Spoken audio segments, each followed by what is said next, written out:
Proceed, please, sir. Thank you, Mayor Armstrong. This application deals with an existing building at the corner of Brewery Street and Snyder's Road in Baden. It's an existing mixed-use building that has 3 residential units and a vacant commercial unit within the main floor. Zone 5 commercial, which is the kind of the zoning found throughout the core area of Baden and other settlement areas, allows for residential units above a permitted commercial use, but requires that a commercial use be present in the building in order to have apartments. The applicants have indicated that they have a market for rental units within this building, but have not had success renting the commercial space, and as such would like to amend the zoning to allow it to be used solely for residential purposes.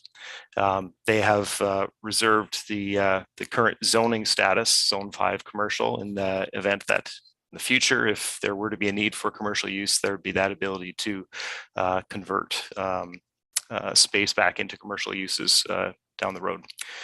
No comments or concerns are raised through circulation of the application. There are no changes proposed for the property. Adequate parking exists, and staff recommend approval. Thank you. Does council have any questions of a technical nature? Councillor Gordick. Thank you, through you, Mayor Armstrong. Mr. Martin, can you just you kind of answered my question, but I just want a little bit more elaborate. If you could elaborate a little bit more. I'm happy that we can see intensification, because we do know that we have housing concerns in our community. But I'm also concerned about the fact that we lose commercial space for Baden to continue to grow to meet the needs of the people that do live there, as opposed to becoming a bedroom community. So you did mention that the place could be converted, but zone change applications, from what I've been told, aren't as easy to go back.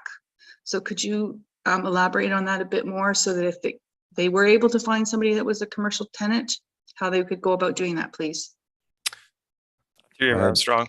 The zoning would remain commercial, so an amendment wouldn't be required to convert the space back. A building permit would be required to ensure that building code measures are addressed, but the zoning itself would stay as is right now, whereas commercial uses are permitted. The only difference is the clause that speaks to residential uses wouldn't require commercial to be there in order for the residential piece to be permitted. So essentially, if there were to be a market for commercial uses in this building down the road, they wouldn't have to go through this process again. They would simply have to apply for a building permit if necessary for the work they're completing, but the zoning part would still be in place. Thank you. Councillor Hallman. Thank you, through the mayor. Councillor Gordick actually had a lot of the similar questions that I had. One thing that she didn't ask that I am wondering about is, I kind of pay attention to commercial opportunities within Wilmot, and I don't recall this property being advertised for commercial opportunities. Are you aware if the property owner did advertise and where it was? Just want to make sure that, kind of piggybacking off of what Councillor Gordick mentioned, that due diligence was done just to really make sure that we're avoiding a bedroom community, and that really that option for commercial space was exhausted. Mayor Armstrong, I'm not aware of where that was advertised. Certainly, they did indicate that it was a vacant space for a number of years, and they weren't able to find a consistent tenant to rent out the space. I don't have any more specifics than that to share, but certainly this doesn't. What I was suggesting is that it doesn't remove the availability of commercial space. So if there was interest and need for commercial use in that building, certainly there's the ability to accommodate that. Okay, thank you.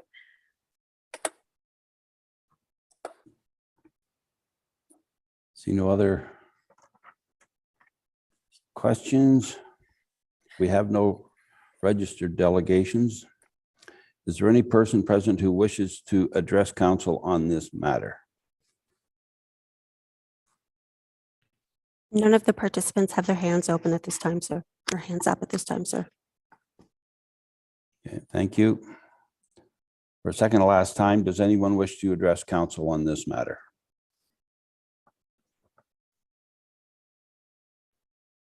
Again, there are no hands raised, sir. Seeing none, I declare the public meeting closed. And I'll ask the clerk to read the motion, please. That council approve zone change application 04/22 made by Core Enterprises Limited affecting part of lots 14 and 15, Plan 627, to amend the zoning of the property to permit residential units to exist in the building without a commercial use. You have a mover and a seconder, please. Councillor Fenning, Councillor Fisher, all in favor? That is carried. Thank you. We have no presentation, so next item is the consent agenda. We're now onto the consent agenda. If members of council have any questions and want to remove an item from the consent agenda, please indicate so now, as we will not take questions on consent items unless the items are requested to be removed to the regular agenda. Just the one item. Okay. Have the clerk read the recommendation, please. That report number PFRS-2022-10 be approved. Have a mover and a seconder. Moved by Councillor Fenning, second by Councillor Gordick. All in favor? That is carried. Thank you.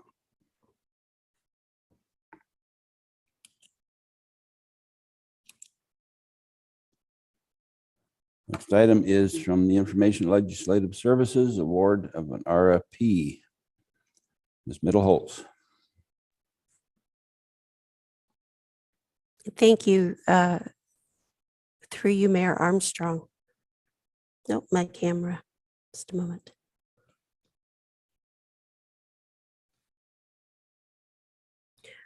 On October 4th, 2021, Wilmot Council adopted in principle the use of online and telephone voting methods for use in the 2022 municipal election. Staff met with neighboring townships in Waterloo Region who have also indicated that they are intending on using alternate voting methods as well. The townships of Wellesley and Woolwich joined Wilmot in an RFP process. Through the evaluation process, 3 municipalities all chose to work with Untitled Canada as the supplier for internet and telephone voting. If adopted by bylaw, this will be Wilmot's first online and telephone voting municipal election. As council will recall, staff are also planning for up to 3 advance voting dates in early October that would see paper ballots cast that would be subsequently counted by hand on the close of voting on voting day. This will provide voters with essentially 3 options that can accommodate those with a preference for traditional ballot casting and counting at an in-person location, along with online or telephone voting that will allow voters to cast their vote at essentially any location. Not only has online and telephone voting in Canada been tried and tested to be secure and accurate, it takes into account ongoing concerns some voters may have towards attending an in-person voting location so soon after 2 years plus long pandemic. To aid in this transition to online and telephone voting, CITL will be providing education materials for posting on the township website. Additionally, the municipalities in the region and beyond, also using CITL, will be working together to develop education materials that describe how to cast your vote, and will discuss the safety and security of online voting. Understandably, some voters may be wondering how CITL ensures the security of the vote. CITL will be conducting a province-wide audit of their system closer to the voting date. They have a robust security system in place to protect data from attacks. Non-confidential security details will be provided to council and the public for their information. On a more local level, voters will receive a voter information letter that contains the voter's personalized PIN number that connects directly to the voters list. They verify their identity and are then directed to cast their vote. Just like a paper ballot box, once the vote is cast, there is nothing connecting the voter to their ballot. Assistance will be offered and available to any voter who requires it through help centers in the community during the voting period, which will be 11 days, including October 24th. These help centers will be staffed to aid voters by answering questions about internet and telephone voting, answering general questions about the election, helping people who need to amend their information on the voters list, and if needed, helping voters navigate the online platform. To allow for online and telephone voting, Council must adopt a bylaw authorizing their use. Since the recommendation is for an alternate voting method, the bylaw also needs to authorize advanced voting and address if voting proxies are allowed. Given that online and telephone voting does not require the voter to be present on voting day or at an advanced voting date, the proposed bylaw does not allow for voting by proxy. In addition to providing Council with details on the award of tender, staff have also provided several key dates for information. Information and Legislative Services staff will be preparing processes and procedures relative to these key events during the election year and welcome any questions from Council or the public relative to them. Next steps include the preparation of policies for the use of municipal resources during a municipal election and a policy governing recounts. Both policies are coming forward in April and include the ward boundary review dates and information as requested by Council. If Council has any questions, I'd be happy to answer them. Thank you. Questions? Councillor Fisher.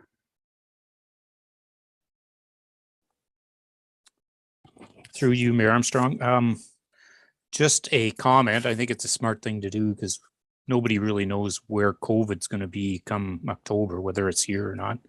But one question, why didn't North Dumfries join us with this endeavor? Through you, Mayor Armstrong. North Dumfries is doing online and telephone voting as well, but they are also using tabulators as well. So they have a slightly different need than we do here in Wilmot, as well as the townships of Wellesley and Woolwich. Wellesley is 100% online and telephone. Woolwich, like us, is also incorporating a paper ballot hand count. So because of the addition of the tabulators, the Township of North Dumfries needed to secure a supplier much earlier in the process, simply because of the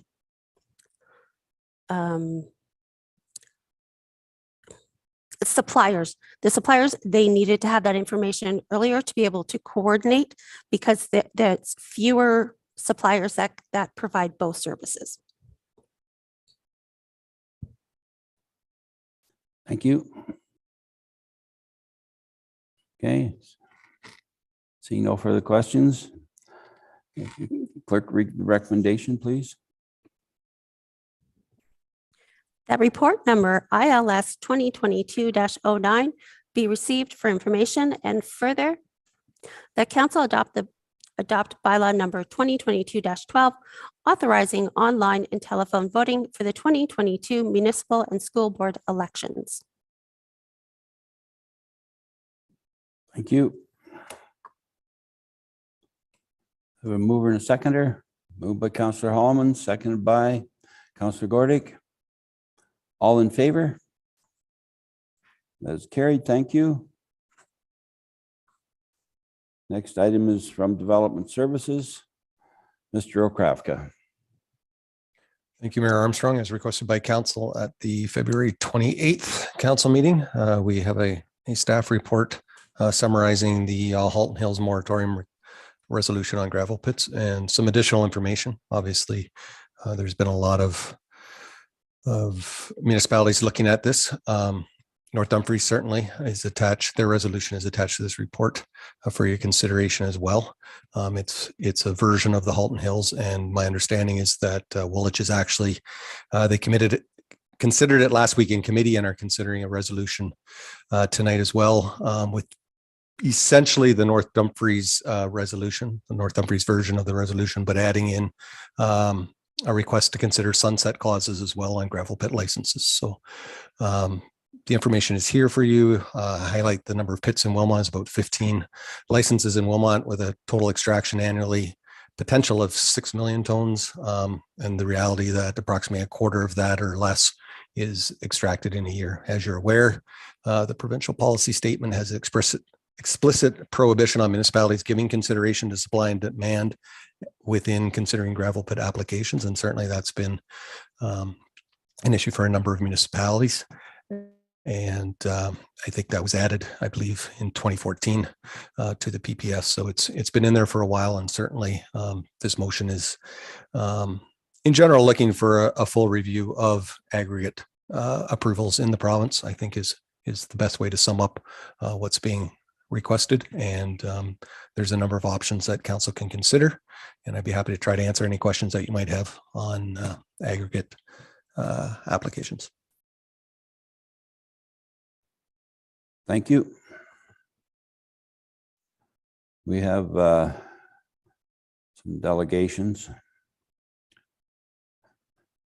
Before commencing with hearing from delegations, I would like to remind all delegations of some guidelines for participation. Delegations will be allotted 10 minutes to speak and will be provided a 2-minute warning reminder when your 10 minutes is near completion. We also ask that you leave the meeting once your issue has been addressed. You are then welcome to watch the remainder of the meeting being webcast live via YouTube. If you conduct yourself in any of the following manners, it will result in an immediate muting and removal from the meeting: interrupting councillors, staff, or other delegations, derogatory statements about councillors, staff, or others, hate speech, or defamatory comments. I now call upon the delegations. The first delegation is Stephanie Gertz.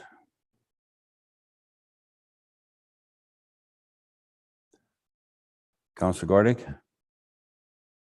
Through you, Mayor Armstrong, just to clarify, your beginning, you had mentioned 10 minutes. I believe it's just 7 and the timer shows 7. So I just wanted to make sure that if it is 10, then one or the other, but I believe it's 7. So I just wanted to confirm before Ms. Gertz speaks and either gets interrupted or not given enough time. So thank you.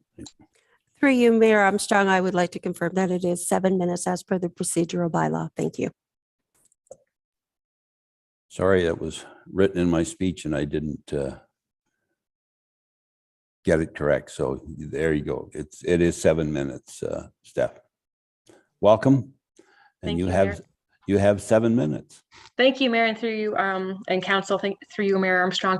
Tonight, I'm representing the Food Systems Roundtable of Waterloo Region. You've already heard me speak multiple times about the need to protect farmland.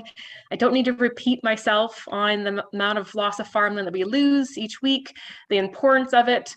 But I just want to really touch base on what this moratorium means for protecting our food security, especially at a time when not only when we've re-envisioned what Wilmot looks like, that it's farmlands, it's meadows, it's culture, it's our heritage, and it's about community. And for me, that's what farmland is. And if we continuously look at how we can destroy it instead of how we need to rebuild it, such as coming up with a food security master plan, that we actually need to look at protecting every inch of our farmland, regardless of what's going to be what we need or what we need to put on it.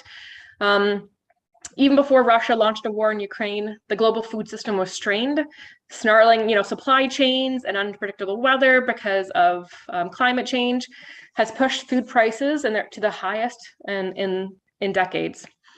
2 weeks after Russia invaded Ukraine, the prices of key agricultural products produced in the region have skyrocketed. The biggest problem is wheat, a pantry item. Supplies from Russia and Ukraine, which together account for almost 30% of the global wheat trade, are now at risk. There's very little we know we're not importing or anything from Russia, and there is an unknown regarding if Ukraine will even be able to start the agricultural season. So with global wheat prices hitting the all-time high, and also the major problem with fertilizers, our farms need the fertilizers in order to plant productive crops. We need to understand how important it is to protect and preserve our food. that we not only need to look internally at our own food costs and making sure that we're productive and producing enough food for not only now, but the next generations, the next generations. The problem with aggregate pits or gravel mines is that it's deemed as an interim activity. However, the most people that study these things would not say it's an interim activity. From my understanding, there's never been one proven case of a gravel pit being able to be turned back into a fully productive agricultural land at the level that it was prior to being dug up. So we need to make sure that we're analyzing this and understanding that even though the government might say it's an interim, we are smart enough to know it is not. We cannot be looped into that. And this is, the moratorium really allows us to look at how much aggregate do we need and should we be ripping up more farmland. So again, with food shortages, the UN's World Food Program announced this month that the number of people on the edge of famine have jumped up to 44 million versus the 27 million in 2019. So things are not going to get better. Things are not going to get easier. And, if we're going to live up to our vision of what Wilmot is or who Wilmot is, as well as ensuring that Wilmot not only cares for its own people, its own community, but understanding how it plays on a global scale, we really do need to be taking this moratorium seriously. And then also, as a resident in Wilmot, I want to be able to trust my council and trust my staff.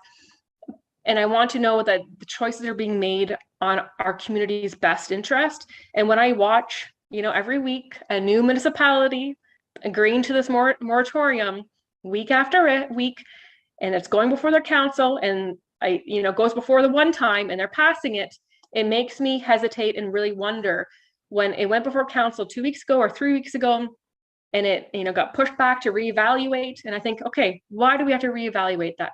Why is this not something that is important to us as an agricultural area versus other municipalities that aren't as focused on agriculture?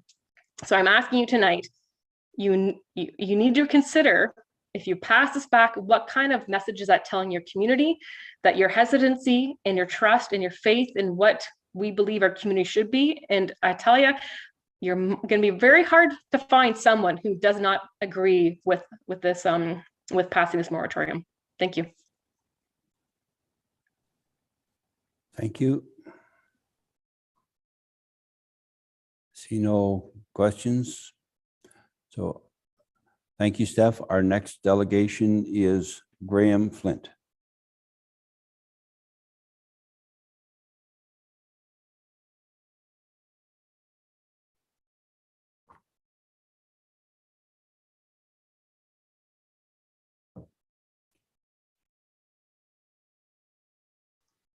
Welcome, Graham. Good evening, Mr. Mayor. Yeah, you have 7 minutes, sir. Thank you very much. Mr. Mayor and members of council, I appreciate being able to speak with you tonight. I come to you as the co-chair and spokesperson of the Reform Gravel Mining Coalition. We're a coalition that launched in January of this year. The coalition partners are Environmental Defense, the Wilderness Committee, the Council of Canadians, and the Wellington Water Watchers. We've been advocating for about 8 weeks now, and I can tell you it's been absolutely a whirlwind of activity. We've had over 30 media articles written to us. I'll be giving you a list later of the number of municipalities that have joined for this this moratorium demand, which is our first campaign action, demanding a moratorium now. We call it the DAM campaign. And let me just outline for you why we're calling for that. Next slide, please, if you could. The reality is that aggregate extraction, gravel mining, and I should be clear about that. We've had some inquiries about, are we really just talking about gravel, which is a type of aggregate, typically a loose aggregate, as opposed to stone that comes out of a solid formation that needs to be blasted and crushed. But we're using the generic term simply because that's what people understand. Aggregate extraction, gravel mining is not a benign activity. It destroys the natural environment as it is before it occurs. And it has a lot of side effects that frankly are detrimental to the communities. It feeds highways and sprawls and a lot of the things that we need to be more sensitive to. I was interested in your comments off the start tonight about the environmental focus for April. And we have to start doing things differently. And, the vast majority of aggregate goes into roads and highways. And those are some things we need to look at as we move forward and try to deal with climate change. I've been doing this since my first exposure to this is I was actually working overseas, came back and settled in a rural environment just outside of Hamilton and Milton. And we had a proposal in our community, would have been the third largest gravel mine by production volume at the time. Went on for 9 years, community raised hundreds of thousands of dollars. At one point, we had 6 legal proceedings going on at the same time, including up to a NAFTA challenge under the investor trade provisions of Section 11 of NAFTA, which no longer exists. But it was shocking to me how this industry really has a lot of preferential treatment. Municipalities get caught in the middle of this. Citizens want to be protected from the impacts of gravel mining, yet there's a lot of favorable policies and provisions that municipalities are bound to when they come to making decisions about them. Gravel mines, once they're established, are not necessarily your best commercial elements in your community. MPAC assessments are very low.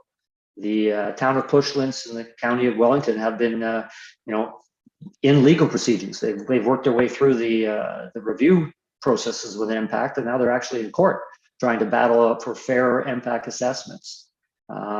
Region of Waterloo battled for a long time and actually took the item out of an OMB/OLT hearing around being able to zone above and below the water table. And so now municipalities don't have a say about whether something stays above or below the water table. And a lot of municipalities think that puts them in an unfair situation because they still have their requirements under the Clean Water Act that they're liable for. So it's a risk to them. The latest one we've got on the table now is quote unquote the beneficial use of excess soil in pits and quarries. There's a proposal through the ministry to allow sites to if they were already allowed to bring in soil, they were typically had to bring in what was called Table 1 soil, which was the cleanest of the clean. The proposal on the table allows them, if they think that the end use of the property isn't going to require that type of clean soil, but they can bring in soil of a lower quality. All these things, really limit the municipality's ability to deal with a land use that they'll have to deal with forever. I mean, quarry companies may come and go, but the land is there, and the municipalities are responsible for it as time goes on. And we think that really creates an unfair position to you. The other thing is the scale of this. We did some research before we launched this initiative, and the scale of this industry is just huge. We now have on the books licenses for 13 times the amount of gravel we actually use. Your planning director gave you your statistics. About 20% capacity is being done out of the pits and quarries within your area. That consumes about 5,000 acres of land every year. So every year, there's another 5,000 acres that's licensed by the aggregate industry. And the amount of land that's actually disturbed, that's actually dug up, has increased in the last two decades by 45%. So, rehabilitation is not keeping up with the actual impact of the aggregate operations. Next slide, please. So what we're proposing is this idea of a moratorium, and it is a temporary pause of new approvals or site plan amendments that expand gravel operations or go below the water table. And in that time period, what we're asking for is an independent panel to be structured. I mean, I've been doing this for about 18 years, and I can tell you we've had a couple rounds of quote unquote aggregate reform, but we've never really had a full independent panel with all the attributes that requires: transparency, public hearings, broad stakeholder involvement and that kind of stuff, and really use this opportunity to move the bar forward in a new way. I mean, the ARA was put into place in 1997 or so. It's been fine-tuned a few times, but it hasn't really been looked at since then, and now's the time. And we think this will allow the issues to be put on the table, the industry's concerned, because the industry has concerns about the situation as well, and put all that good thinking, because there's a lot of good ideas about how we could do this differently, into charting a new path forward. And because of the statistics I just shared with you, with a huge amount of supply and open pits in the province we have, not to mention the dormant pits, we think this could be done. Last slide, please. So far, Halton Hills, North Dumfries, Bushlands, Milton, Cambridge, and the region of Peel this week have all approved the moratorium. Both Caledon and Woolwich are in the same situation. They've approved it at one level and it's waiting to come back for ratification. But the momentum behind this has been tremendous. And what we would ask you is to join that group, to join your fellow municipalities in saying it's time to relook at gravel mining and to figure out a better way to do it. So thank you very much.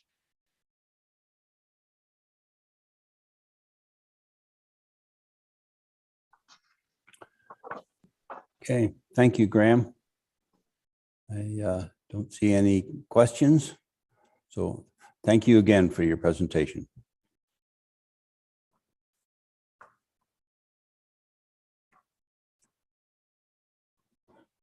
So we have a recommendation.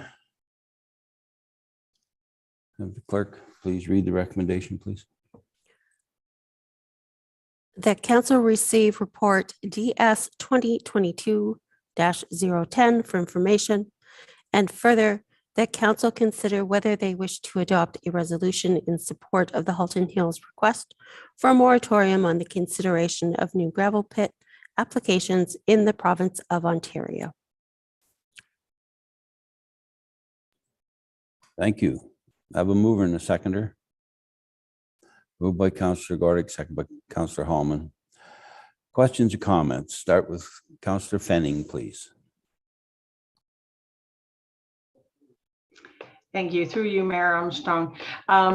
The delegations brought up some things that are pretty obvious to somebody who's a farmer. When we change what's under the soil, we change the soil. Soil's a web of living organisms, not just a substrate that holds the roots in place. And extracting gravel or whatever is underneath the soil changes the geology and changes the capacity of the soil.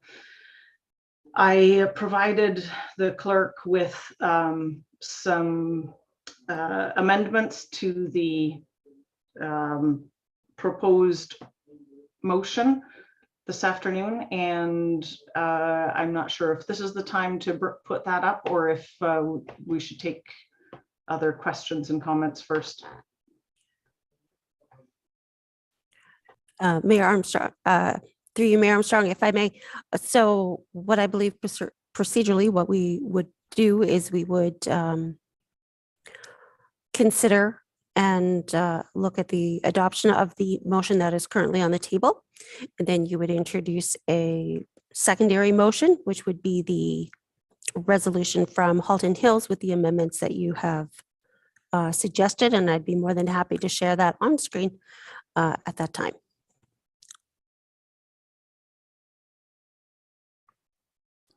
Thank you, Councillor Gordick. Through you, Mayor Armstrong. So I haven't seen Councillor Fenning's amendments.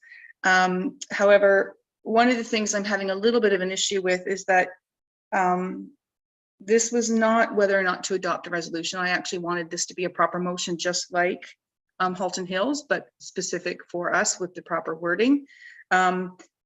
So it's not for information purposes for me. This was to have been a motion that we pass and become part of, let's say, the coalition that's working its way through Ontario. To me, this is an important place that we need to set standards that we as a community are willing to accept, regardless of whether or not the PPS doesn't allow for it. I think we as a committee and a community and a township need to voice our concerns with how the gravel industry works. As Mr. Krafka has said, as they don't even use the amount of gravel that's there, but we continue to ask for open pits.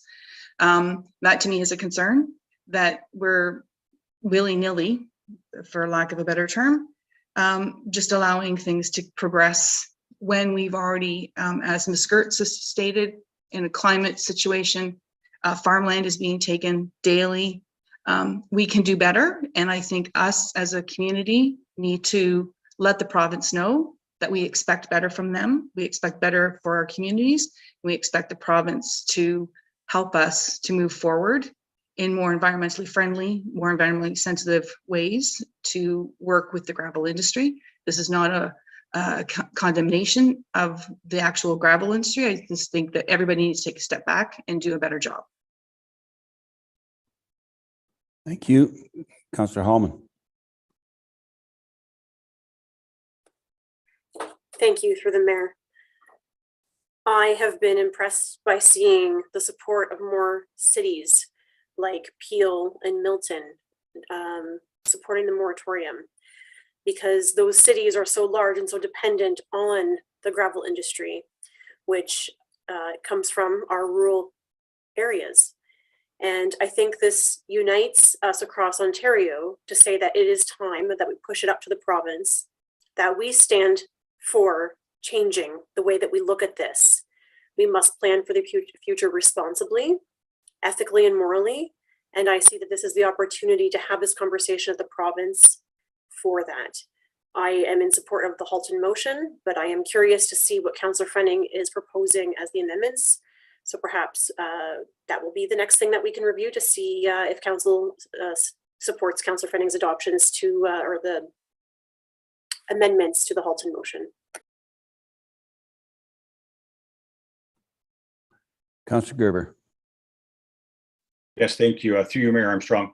Yeah, we aren't just considering the report for information. The motion also has a further action to it that we do consider supporting a resolution like the Halton Hills one. And the report also includes a resolution specifically worded for Wilmot.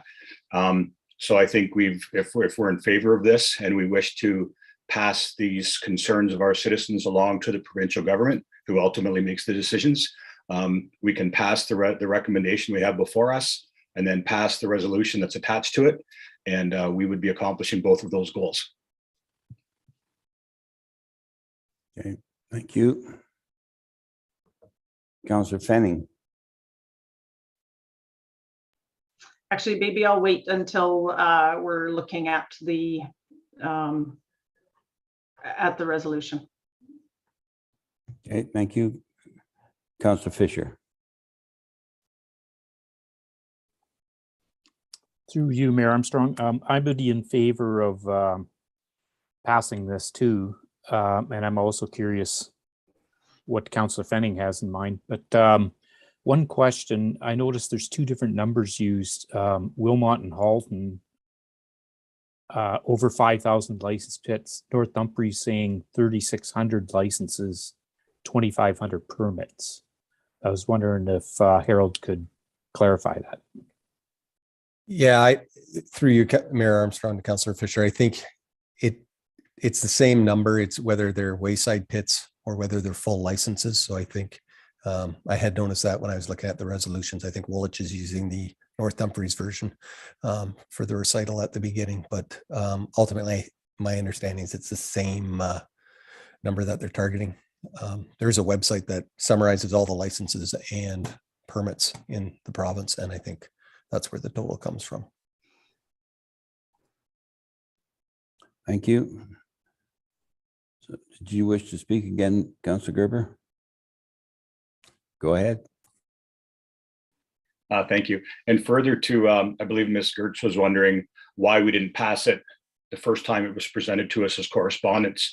And I think part of the reason is that we try to provide some advance notice on things we are considering in the name of transparency and accountability. There wouldn't have been any public input had we just done it when it was first presented to us as a motion or as a notice of correspondence 2 weeks ago or 4 weeks ago, I guess now, nor would we have had a chance to come up with a Wilmot version as attached to this report.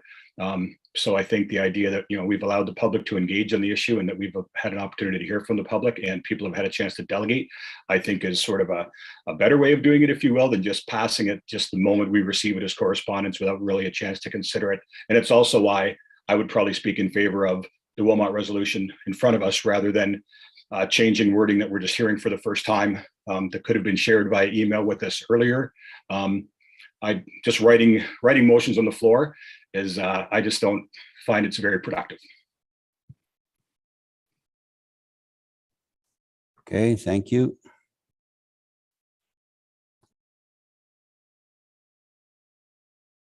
So we have a mover and a seconder. I'll call the question on the resolution as it is. All in favor? That is carried. Thank you. And Councillor Fanning, you can now present your resolution.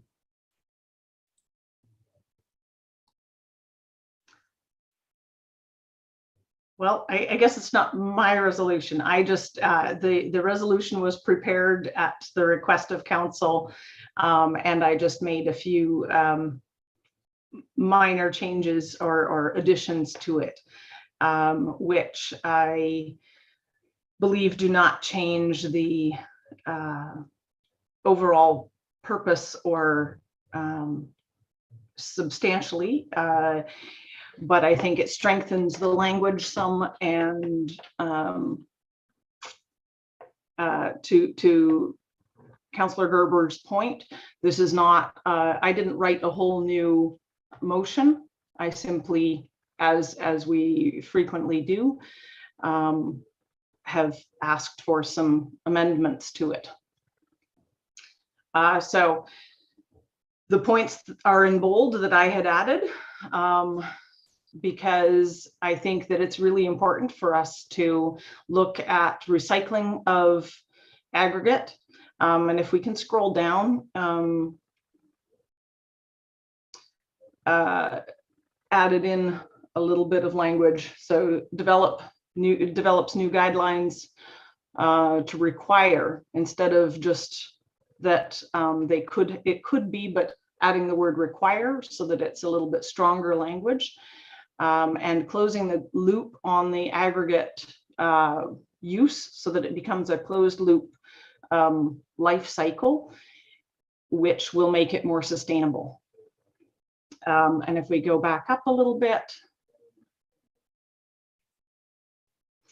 specifically as a farmer, it's very important for me to call out that soil is not, we could take a dozer, scrape off the topsoil, remove aggregate from underneath, even if it was 3 feet of aggregate, and we put the soil back. That has changed the geology of that space. It changes the soil, and it has impacts to the value and potential of the land to produce food. And, you know, we need aggregate. We need it to build roads. We need it to build buildings. We need it to rehabilitate roads and buildings. But the system we have for deciding how to get it, I think is really terrible for the environment. We need to have a better system.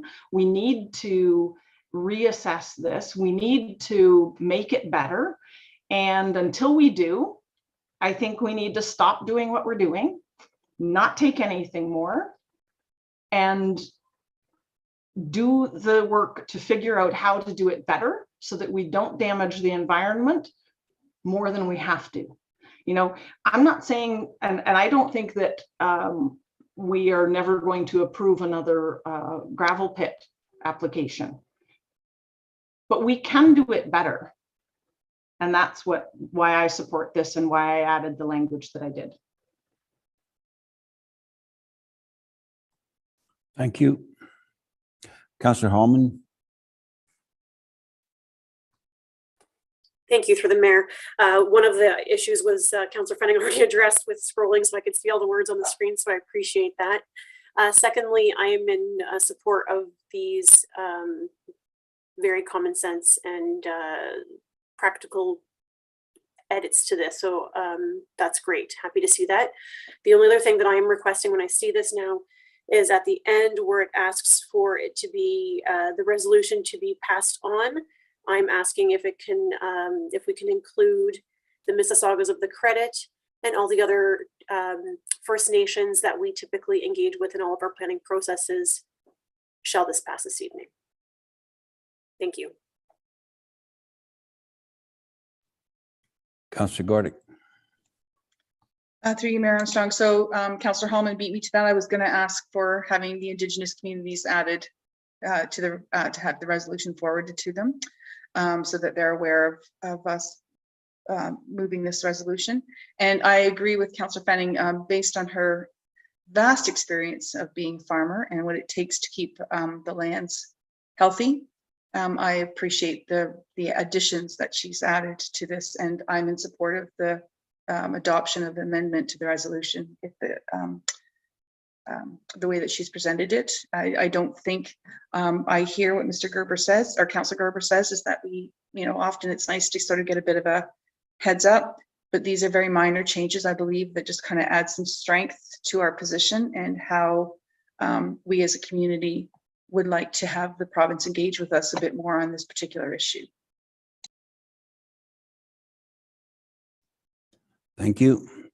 Ms. Chambers.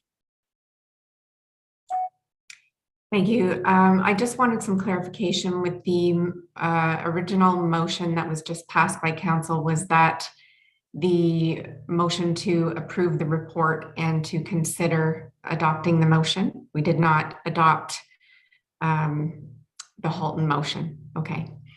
So just to confirm, the process would be to, if this is the motion that council is going to consider, then we don't need to deal with the Halton motion. We would just consider this one. Thank you. Councillor Fanning.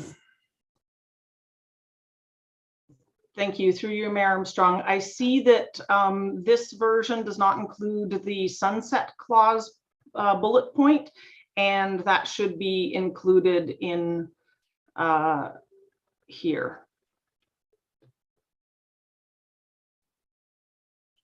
Clearly, the clerk knows what I'm talking about.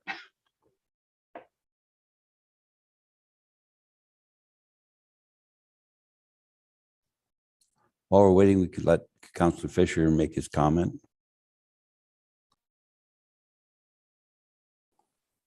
Through the mayor, I just wondering what Mr. Okrafka's comments are on the new additions as well. Through you, Mayor Armstrong, to Councillor Fisher. Quite frankly, I think the additions are exactly the kind of things that are issues for the municipality. Certainly, the reuse of aggregate and finding ways to use aggregate so that it just doesn't go to waste on road projects in particular. One local example, the LRT, which was a fairly significant construction project regionally, and used a lot of gravel, and in digging up the roads, that gravel, my understanding is that was under those, becomes a byproduct that can't be reused easily. And so the comments from Councillor Fanning would be appropriate. And again, I think what the clerk has just put up includes the sunset clause, and that's the clause that Woolwich Council is considering tonight adding to at the request of their council. They had added that clause in that licenses currently don't have end dates. As long as there's something happening on the property, the license stays open probably forever. And so it's probably appropriate to give consideration to a sunset clause for extraction and for rehabilitation, which is obviously a common concern with gravel pits, is the length of time it takes to rehabilitate some of these pits. I don't know if that answers your question, Councillor Fisher, but I have no concerns with the clauses being recommended to be added by Councillor Fanning.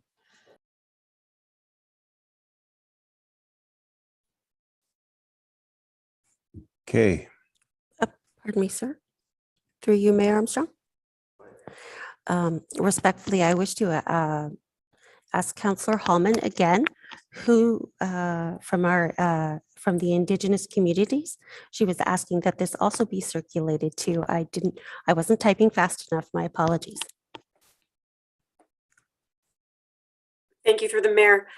I'm going to maybe ask if Mr. Okrafka and Mr. Mullen-Hughes can comment on who they normally circulate planning matters to. And obviously for me, I know it's Mississaugas of the Credit, probably First Nation, Six Nations as well. I'm not sure if there's anyone else that they can think of that that we occupy the land of, that should be, that they typically circulate on planning issues that could be included. Through you, Chair Armstrong and Councillor Hallman, planning matters are circulated in accordance with the regulations of the Planning Act. But consultation and circulation are two separate things. I would recommend Mississaugas of the Credit. It could be sent to Six Nations of the Grand, HDI, the Haudenosaunee Development Institute. Those would be typically who would circulate. And depending on the funding of the project, if it becomes federal under an EA situation, there would be possibly the Métis as well. But I would think that for something like this, Mississaugas of the Credit, HDI, and Six Nations of the Grand would be the logical organizations to circulate your resolution to.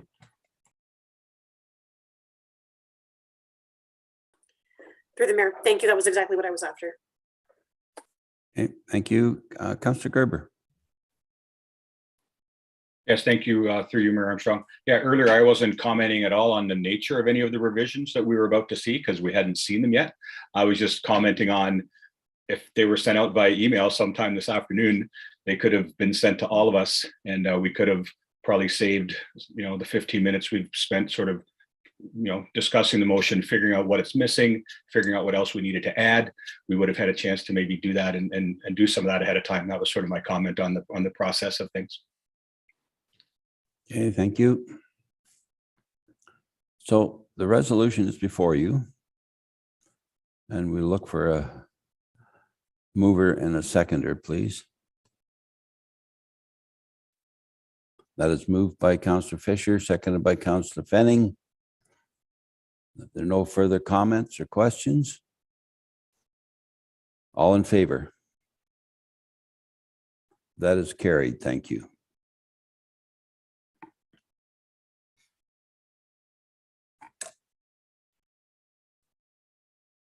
So the next item is from Parks and Facilities. Ms. Jackson, if you want to give us an update on the Mike Scout Wetlands project, please. Thank you, Mayor Armstrong. I appreciate that. For members of council, this report speaks to a recent Public Works and Engineering report regarding the replacement of the Bridge Street Bridge. And at a recent Heritage Wilmot meeting, a discussion occurred regarding whether or not the bridge or a portion of it could be relocated to a Wilmot Trail or the Mike Scout Wetlands Preserve to preserve this historical structure. Mr. Scout, who is the generous donor of the Mike Scout Wetlands development, was informed by staff that the bridge was available for relocation, and he was immediately interested in exploring the possibility for the wetlands project. So this report is seeking council support for staff to explore this opportunity and to work with Mr. Scout and the Scout Corporation to pursue sponsorship and donation opportunities in the community to assist with the associated costs of moving and reinstalling the side rails of the bridge and possibly some of the overhead rails as well, the connections, to the wetlands project. And then staff would come back to council with an update regarding this opportunity when more information is available. So I'm happy to take any questions that council might have. And Mr. Mullenhouse is also on and may be able to help as well with some of the questions. Sorry, Mr. Mullenhouse, throwing you on the table there. Thank you. Okay, Councillor Gordick.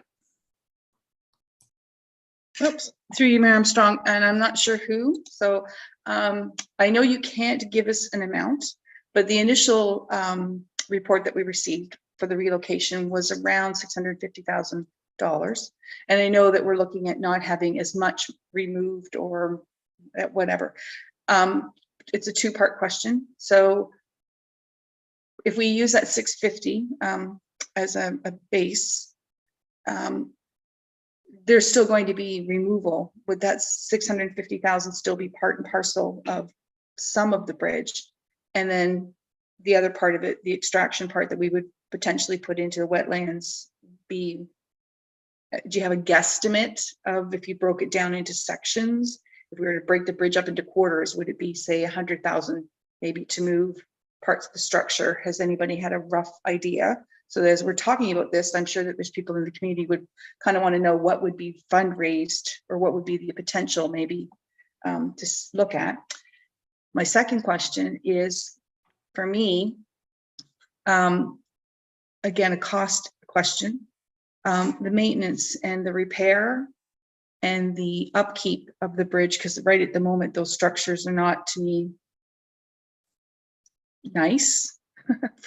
They're rusty and damaged, and what would be our cost as township, because it becomes now part of our asset? And has that been looked at as to the upkeep of it? How do we repair that rust and metal for it to be a nice structure within the wetlands? Ms. Jackson, you or Mr. Mullen-Hughes can speak jointly or bridge your comments. We will bridge our comments. Thank you. Actually, I'll start with the second part of the question, if that's okay, Councillor Gordick. With respect to the cost and the ongoing maintenance of the rails, we would actually probably not be doing much of anything to them. They would like them to stay in their rustic condition. They would not be used for a bridge. So we would not have any traffic, vehicular traffic going over it, except for maintenance vehicles that our staff would use to get from one end of the boardwalk to the other. And essentially all of the maintenance for the wetlands will become township responsibility. However, Mr. Scout is doing an excellent job in planning this project to minimize the amount of maintenance, building an extremely robust boardwalk system that's intended to last for up to 50 years is what his goal is. And with the installation of the rails, that will be built as part of the boardwalk if we are able to actually make this happen. And it will be done in such a way that it's very sturdy and will require very minimal maintenance. As for the rust, that will be part of the charm, so to speak. So we won't be looking at removing it, I don't believe. Hopefully that answers that part of your question, and I'll ask Mr. Mullenhouse to talk to the financial piece if that's possible. Yeah, thank you. As far as the original estimate that was provided to council, there was a component in there that spoke to what we considered to be a demolition cost or a removal cost. Part of the original estimate spoke to more of we'll say a monolithic removal and shipping. That was probably the bulk of the cost that we had considered. However, this is somewhat of a different scenario in terms of, we may be able to reuse a couple pieces, maybe some side rails and some overhead rails. So that gives us some different opportunities around shipping and around installation and removal processes. So that does give us a bit of a different outlook, we'll say, and a different estimate in terms of the cost to remove and to ship than we had originally had anticipated. With respect to the original estimate, the $650,000, I think we had talked about a $100,000 to $200,000 estimate for what would be for demolition. So those are some of the costs that we would consider to be anticipated project costs from the onset of the EA and from the reconstruction process. And that's really what I guess the breakdown of costs that we would see. So it is going to be somewhat of a different, we're expecting somewhat of a different cost with a different approach to relocating this structure.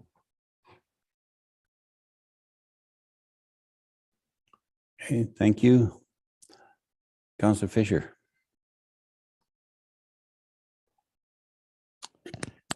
Through the mayor, yeah. I had the same question about the cost, so thanks for asking that there, Councillor Gordick. But I'd like to thank again Mike Scout. He just continues to support this project in many ways. Now he's extending himself this way and also giving the public an opportunity. So I'm hoping down the road, perhaps the township maybe could set up some sort of trust fund where people could get involved, or a GoFundMe page, whatever's needed. But the other thing too, I think Wilmot Township is becoming known throughout Waterloo region as a leader in heritage. They have their Heritage Day every year. The brown signs, they were the first to do that. And this is just another way to showcase Wilmot Township as a leader in heritage projects. I know we've missed a couple opportunities, like with the Holland Bridge and things like that. But just having the wetlands available for a bridge like this worked out perfectly, in my opinion. So I'm really, really happy to see that it's possibly moving forward. Thank you. And as far as the rustic finish, when the Victoria Street underpass was created, the region ended up, and the railway ended up spending extra money so that the bridge over the Victoria Street railway bridge to have that rustic appearance upon completion. So from the day that it was put in place, it looked rather, as you want to say, rustic. Councillor Fenning. Thank you. Through the mayor, I see that, okay, well, all right. I was going to cede the floor to Ms. Jackson, but she's saying no. So couple things. To Councillor Gordek's comments, beauty is certainly in the eye of the beholder. To me, it's beautiful. It's beautiful because it is a piece of history, and it is a piece of our progression, evolution as a community, as a society, the engineering evolution of bridge building. And if we lose it, what does it matter? Well, it matters because knowing and seeing the way that things developed actually feeds minds. Think about visiting museums. Well, this is going to be an outdoor museum that children can visit, and they can see the structure, see how bridges were constructed. That matters. That matters to developing minds. That matters to us to remember and keep evolving. Old things, if we don't preserve some of them, we lose all of them. And I know in this country, what we have is laughably young to anyone who has ever been to Europe. And I think to visiting family in Germany, where there's a carved stone planter that's being used as a planter. It just has some pansies in it, but it's over 400 years old.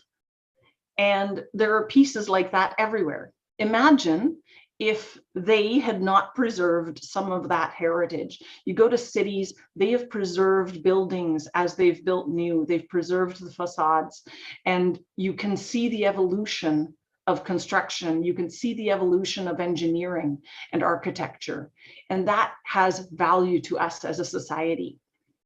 So I am going to argue with you. It is beautiful, and I want to see it. And I am absolutely delighted and grateful to Mr. Scout again for being willing to entertain having this. I think it is a fantastic location. It allows the bridge to, and I mean, you know, I'm going out on a limb and saying it as if it's a fait accompli. Clearly, we've got a lot of work to do before we get to that point, but it allows this structure to be displayed in a context that is also relevant. And to me, that matters as well. And I am sure that there are at least 5 people on the Heritage Committee that could express the value of heritage preservation far better than I can. So my apologies to them that I'm not quite, I don't have as much information or context as they have from their long years of experience. But I am delighted to be part of that committee, and I am absolutely in favor of preserving this in any way we can.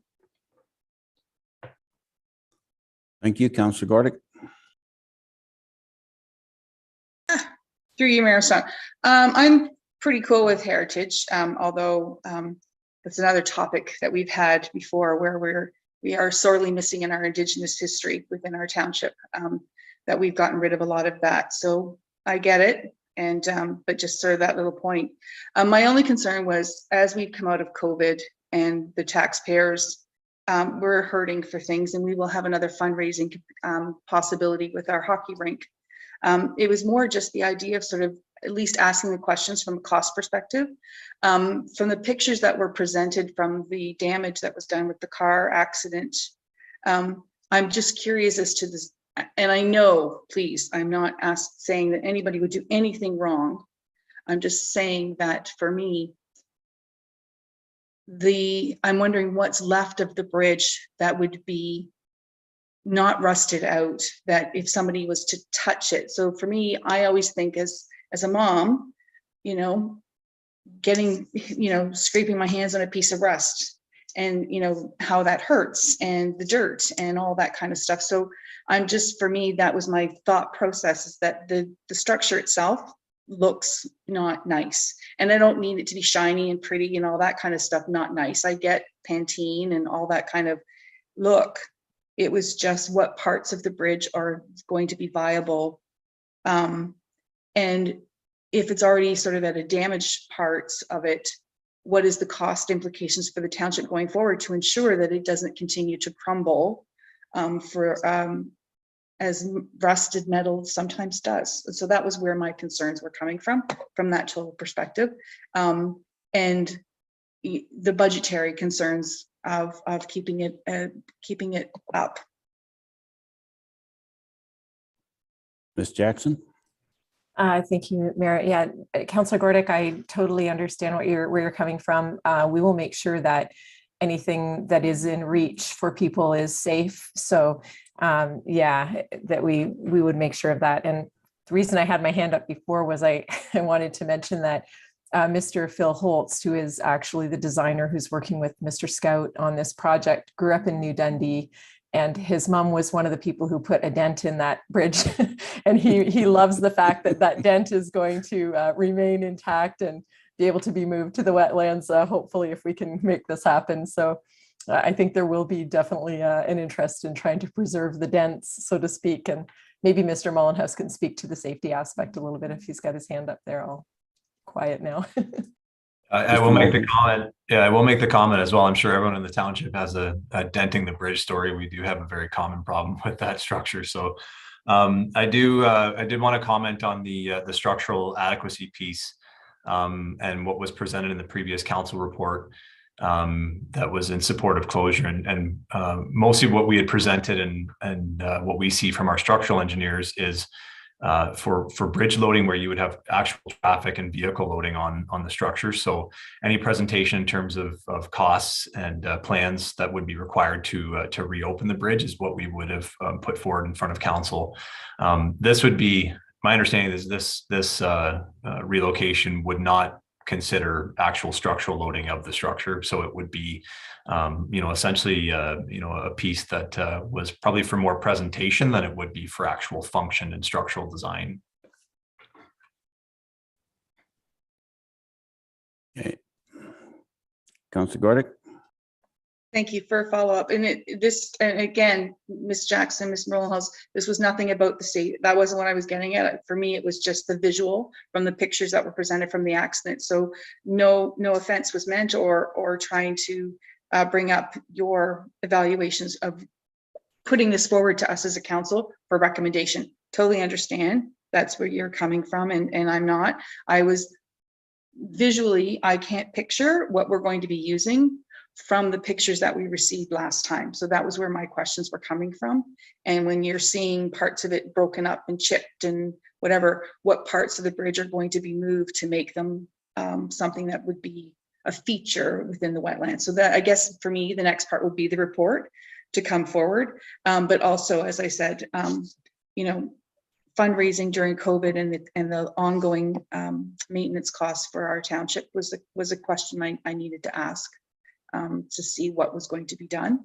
But as you guys have mentioned, I guess that'll come with the next report for us to make a decision on. So thank you. Okay, thank you. And just a little anecdote about heritage. I used to work with a gentleman who his in-laws were from Europe, and they bought a house in Kitchener, and the house had an attic full of antique furniture. And they looked at it as not as antiques. They were going to use it as kindling for their fireplace. And their son-in-law and daughter rescued some of it before that could be done because it wasn't that old to them. So it's in the eye of the beholder. So just a little anecdote. So we have a recommendation. And I'll ask the clerk to read the recommendation, please. That report PFRS 2022-13 be received for information, and further, that staff be directed to explore the opportunity to relocate the side rails of the Bridge Street Bridge to the Mike Scout wetlands, and further, that staff be directed to work with Mr. Scout and Scout Corporation to seek sponsorship and/or donations to cover the cost of relocating and installing the Bridge Street Bridge side rails within the wetlands, and that staff be directed to report back to council should sufficient funds be raised to include components of the Bridge Street Bridge in the wetlands project design. Thank you. Have a mover and a seconder. Moved by Councillor Hallman, second by Councillor Gerber. All in favor? That is carried. Thank you. So from one good news piece to another, Ms. Jackson. Thank you, Mr. Mayor. So this report regarding the Nith River Promenade concept design is to provide an update to council on this project that is located near the downtown in New Hamburg, adjacent to Kirkpatrick Park, and it was initiated in 2021.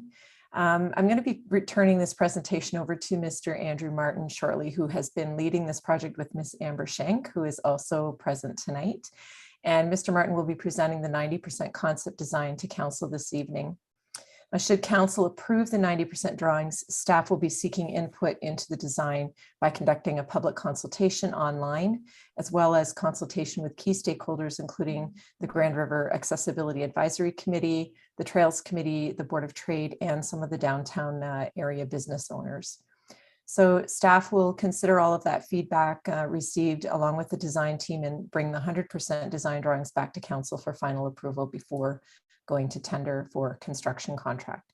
So at this time, I would ask Mr. Martin to take the lead, and I believe the design is going to be loaded onto the screen. Thank you.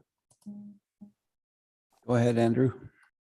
Thank you, Armstrong. I'll just wait for the. So this is a rendering. The consultant has also produced engineering details to support the rendering that we would include it through the consultation process as well. But visually, this is the easiest way to see what the project team has been working through to date.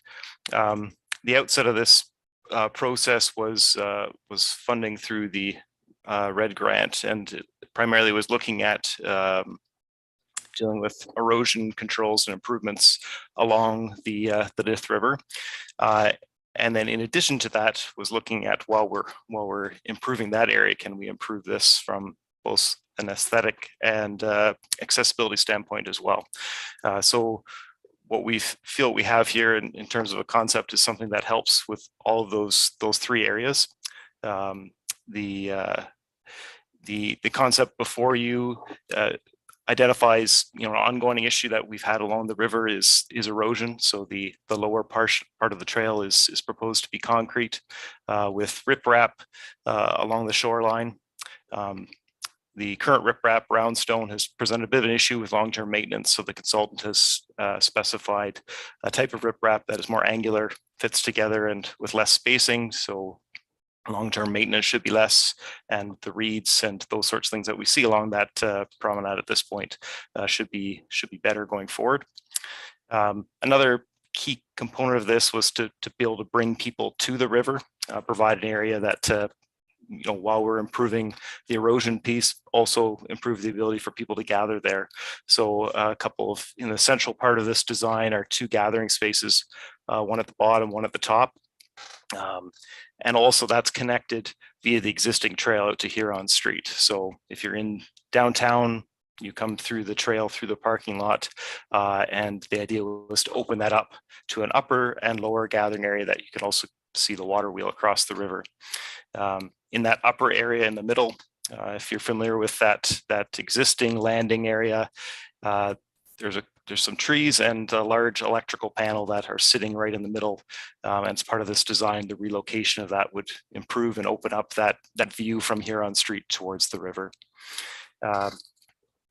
The key pieces here in terms of accessibility are improving the ramp down to the lower part of the promenade. So it would be to change the elevation to bring it into the angles that meet the AODA requirements, primarily closer to the dam, and also to remove the existing steeper trail on the east side of the dam that leads to Kirkpatrick Park. So there's two current trails there. The one upper part that is accessible would remain and be improved, and the lower piece would be removed.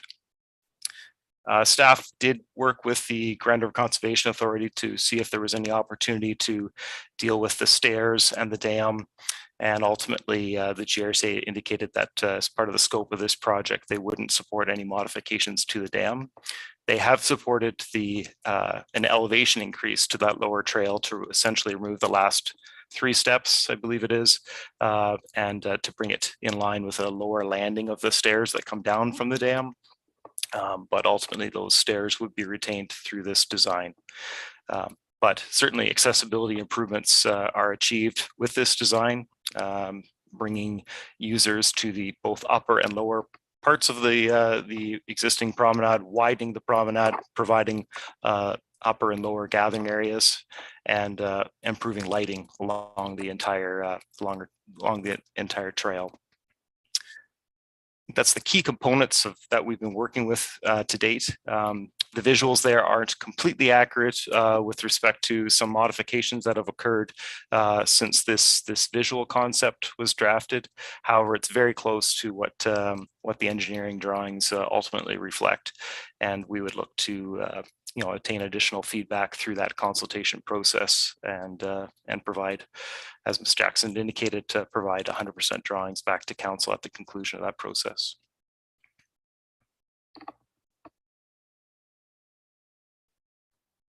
Okay, thank you. Councillor Fanning?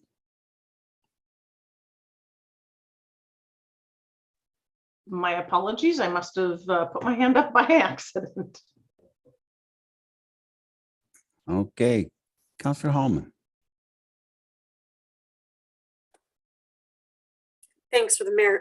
Just looking at the resolution that was here, I'm just wondering if, rather than maybe being asked to change the resolution, if it can just be a comment to staff to have them also circulate this and engage with more detail to the Community and Crime Prevention Committee, the Hort Society, and also Nina Deshane Wilmot's elder, just for feedback on Indigenous elements as well. Okay, thank you. Councillor Fisher. Through the mayor. So the picture on the left shows the gardens. That would be floodwater area, I'm guessing. Maybe we can have that put back up if possible. Mr. Carl.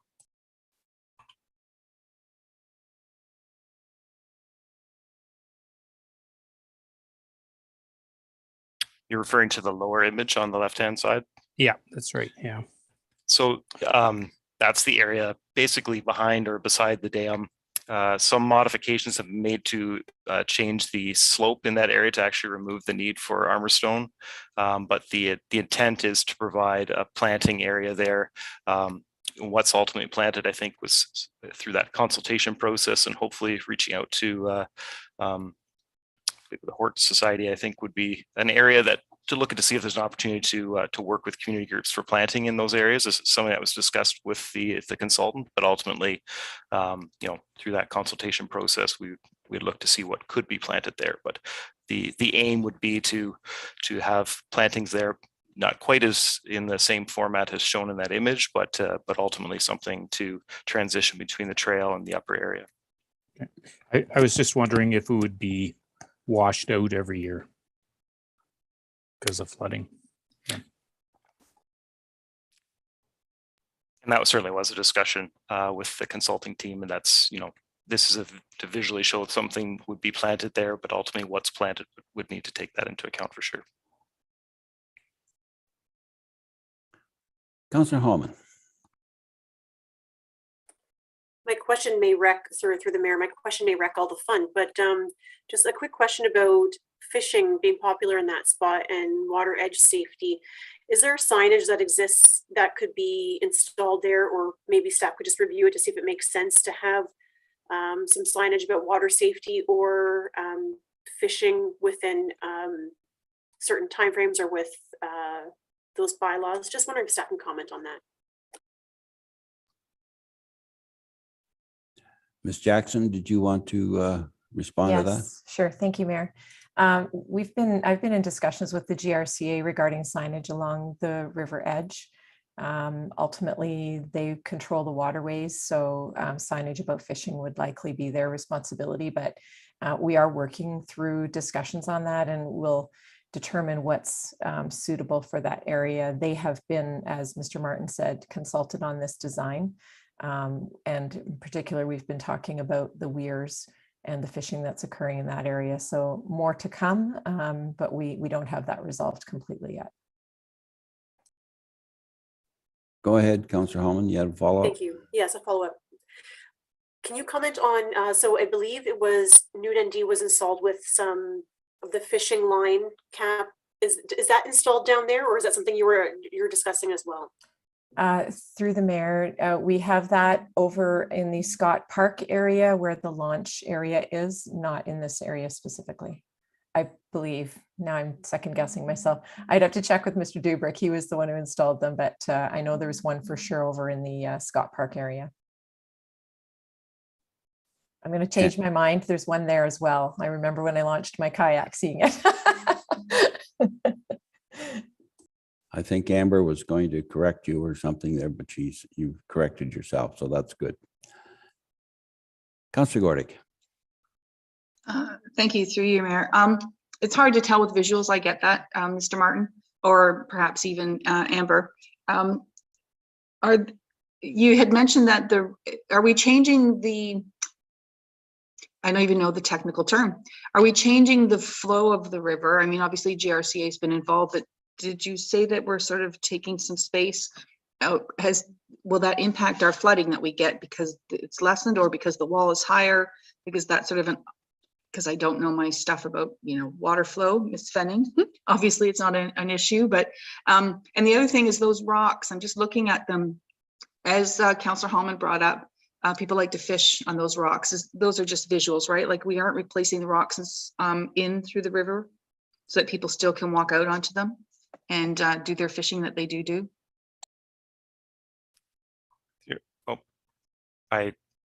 Go ahead, Mr. Martin, and then okay. I'll jump on. Okay, sounds good.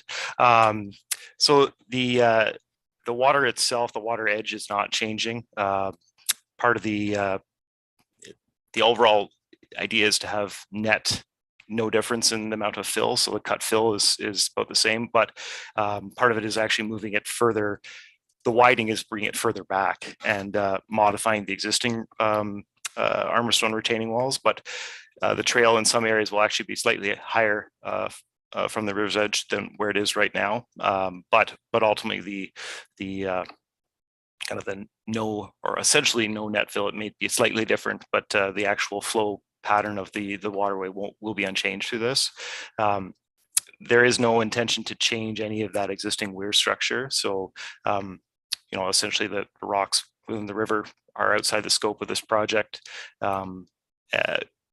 The ease of access to that may not be the same as it is right now because of the modifications being made to the design, but those structures, and Ms. Jackson may be able to speak if I'm incorrect in that, but she's had other discussions with the GRCA since our design meetings, but the intent would be that those remain outside the scope of this project.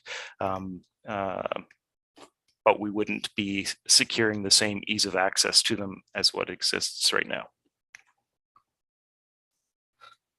If I can tag on to that, Mr. Mayor, that was a correct summary Mr. Martin provided.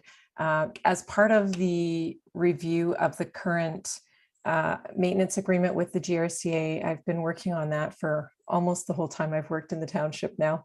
It's a detailed agreement that speaks to many aspects of what we do on GRCA property, which is exactly what this land is.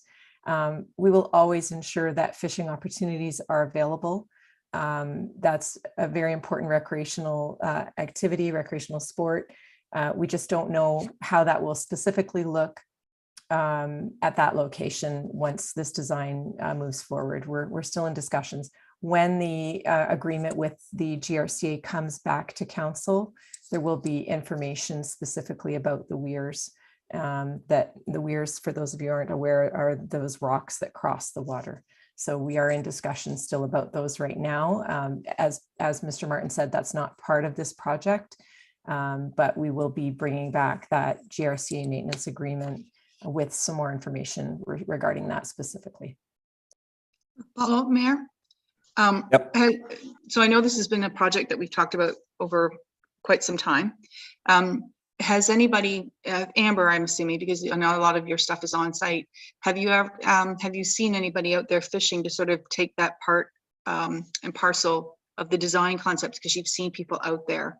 Because of I'm not sure everybody will come from the Scott Park side, which would be easier then, obviously, because that part's not changing. But this side, the elevation might be too high for people to get onto those rocks, because there's often people that do fish on those rocks. Has there been anybody that's kind of evaluated the impact of what that might be, seeing numbers of people through the summer months out there fishing? And is there anything, is that a part of the conversation with the GRCA to see what we can do to help accommodate that?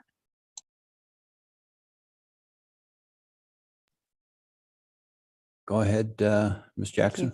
Yeah, and maybe Ms. Schenk wants to add something here, but I think that we're still in those discussions, so it's premature to really address your question at this point with respect to this report.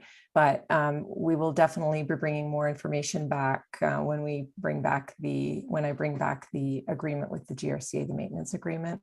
It should be coming in the next couple of months, I'm hoping. It's in legal review right now with GRCA, and then we'll be doing the same. So working on some details, but fishing along this new design will definitely be achievable. And the embankment on the Scott Park side, of course, is also available for anybody who wants to fish. So I think that when I've been there and seen folks fishing, they're kind of along the edge, on the rocks. They're kind of in different places looking for the best spot. So we do want to look at safety first and foremost with respect to access, and the rocks in the water are a topic of discussion as a result. So hopefully that helps a little. And I see Ms. Schenk has her hand up there as well. Did you want to comment, Amber, before I go to Ms. Hallman?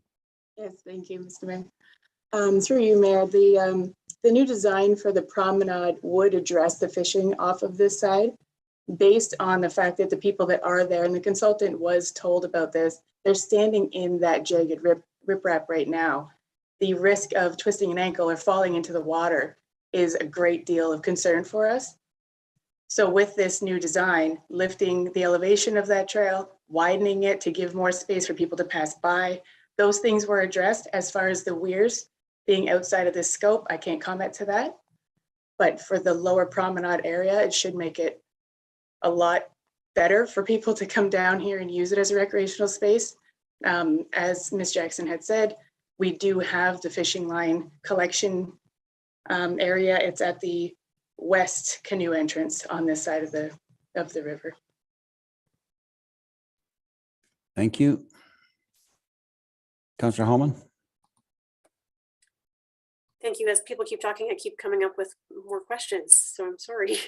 Can you comment on, I'm not sure who can take this, if there'll be any kind of life-saving device attached to the canoe spots going in and out of the water? And then second, is the GRC going to comment on the ability for, excuse my lack of knowledge of fishing, but like for the fish to migrate through those rocks and or the dam?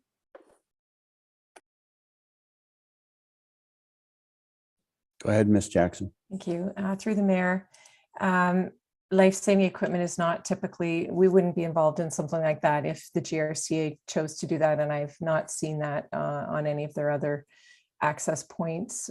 That's typically the responsibility of the person jumping into the boat. But if I can ask that question, but I'm not aware, and I don't think that we would be looking at anything like that in this design.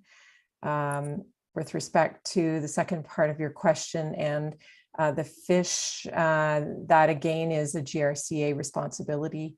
We would work with them if there are specific needs related to the maintenance aspect that we do, but we do not get involved in sort of the management of fish migrating.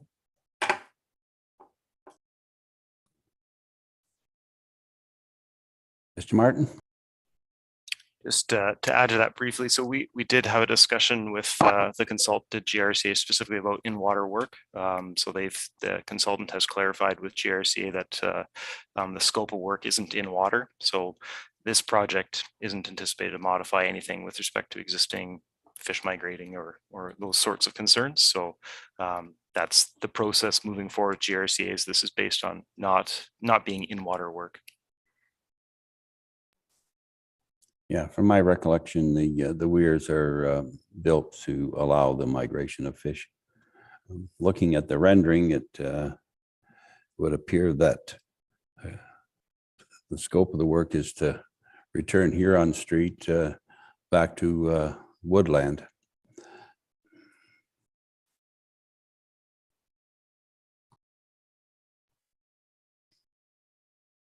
Okay. So we just need the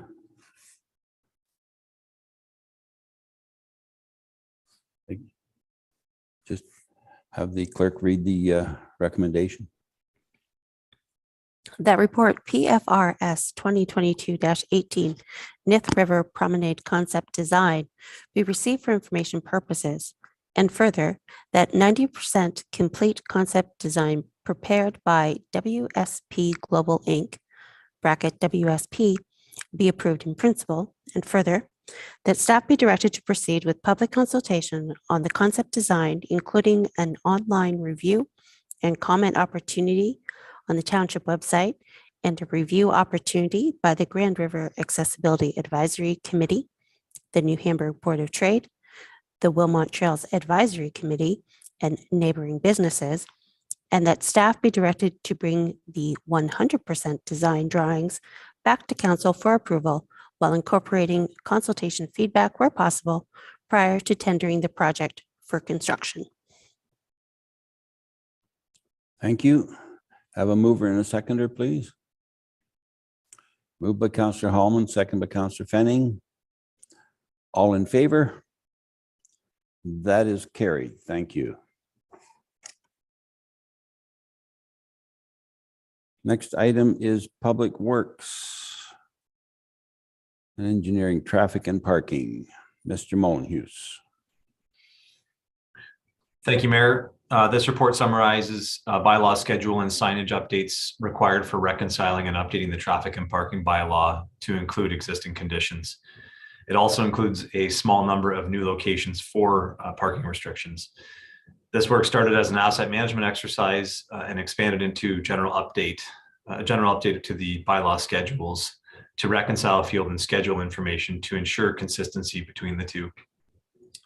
The attached schedules listed the changes and note that there is a comprehensive schedule update, and that the lists are provided for the updates only and do not include the full comprehensive schedule. This report also includes the intended use of the safety and emergency provision in the bylaw so that council is aware of how these reviews will proceed moving forward. The new restrictions proposed under this provision in this report are on Elizabeth, Stiefelmeyer, and Schneller Drive in Baden.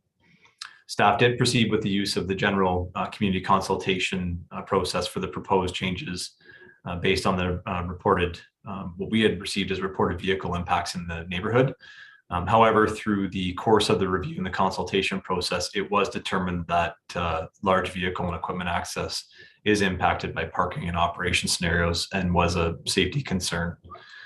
Based on the use of this provision, the process will generally include staff to conduct a field review of parking scenarios as resource availability will allow. If the concerns are deemed to meet safety or emergency criteria, then staff will act to implement signs and administer bylaw changes as soon as possible. In the event that the use of the provision is not warranted after a review, then staff will look to follow an engagement process with neighborhood community members on requested changes. In either case, a field review will be required first before anything further can be conducted and to understand what is actually happening in the field.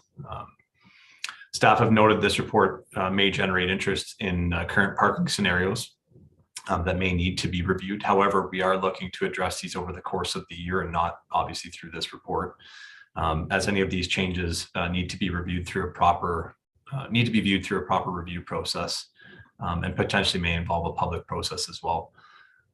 As previously noted, we are dependent on resource availability to undertake some of this work. We are asking that parking review requests be sent to engineering@wilmot.ca, and we continue to ask that so that we can track, log, and process the requests as staff are available. As I mentioned, there are a number of locations that we've been asked and currently are on our list to be reviewed. So we do expect more reports to come forward over the course of this year in Q3 and Q4, hopefully, related to these additional locations and reviews. And we are committing to a more frequent reporting process through the traffic and parking bylaw update process, and looking to certainly synchronize our information more consistently and probably on an annual or semi-annual basis. Staff are on the call this evening, and I see Mr. Bishop is here as well, our manager of engineering. So we would be happy to answer any questions related to this report. Okay, thank you. I will have the clerk read the recommendation, please. That council accepts report number PWE 2022-08 for information, and further, that council approve the amendment to the traffic and parking bylaw number 2016-52 for schedules 1, 2, 3, 4, 5, 7, 10, 11, 12, 13, 15, 16, 18, 22, and 25, and the addition of schedule 26.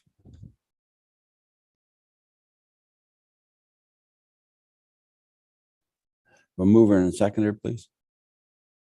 Moved by Councillor Gordick, second by Councillor Fenning. Councillor Hallman. Thanks, through the mayor. I know a resident in my ward had already reached out to directly Mr. Mullen-Hughes, and their questions were answered, so thank you for that.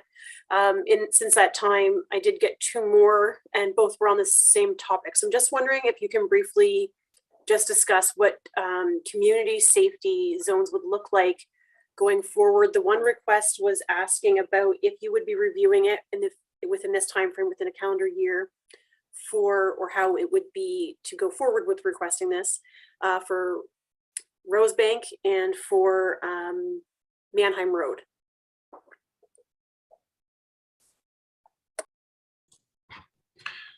Through you, Mayor. As noted, we would request that that requests come into our engineering@wilmot.ca address.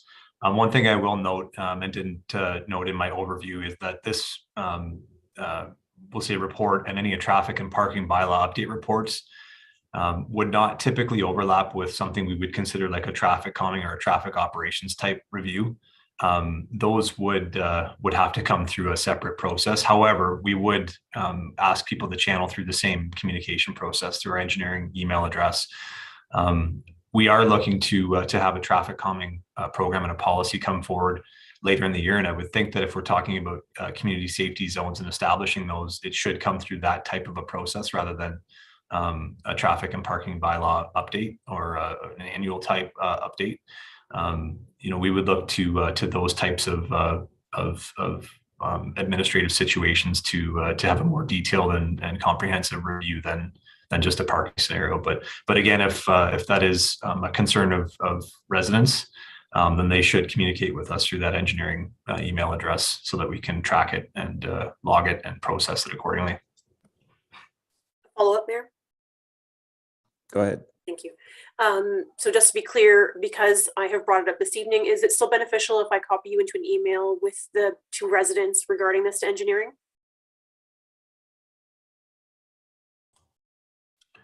Through you, Mayor, that's fine if you wish to engage us with the residents. We will request that when requests do come forward that we have somebody, a resident to work with in that case. And usually it's a community member. It is imperative for us to, in that process, to understand what is happening in the area as well. So we may end up engaging with them anyways. So we would prefer to work with who or understand who is making the request. But if you prefer to send that in, we can work with that as well. Thank you. Councillor Fisher. Through the mayor, I originally had a small concern about Charles Street, especially with the car shows being held there every week. But I did reach out to Ron Weber, and he said every week he put pylons specifically on the road so people wouldn't park there. So I guess that's not an issue. I'm happy to see Brewery Street be added on there. It is such a narrow street, and there is a point where there's some elevation where it's hard to see what's coming to. And one question, I did have a couple people reach out to me and this is a regional road, so I'm wondering if Mr. Bishop would have a contact, and what the concern is between Beck and Charles on Foundry Street. People park there fairly regularly, and it is, you basically have to go out into another lane to get past it.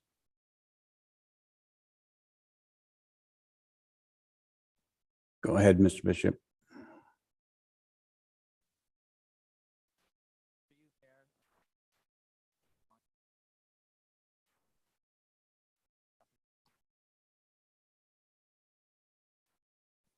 We're not hearing you, Brian. This is the Wilmot Zoom host. If you're using one of the township headsets, you may have to press the button on the USB adapter.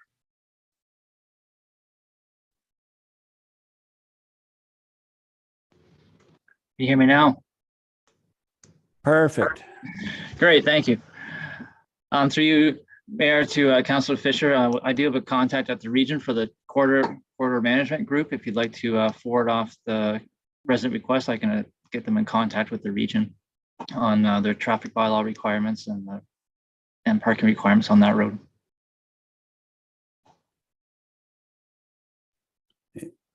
Thank you. Councillor Fenning. I just want to say a big thank you because I'm a big fan of using the data to make decisions and have a strategy that has a process when we have concerns to bring forward. And I'm really super excited to see the traffic calming work when it comes forward. Okay, thank you. See no further questions. Call the question. All in favor? That is carried. Thank you.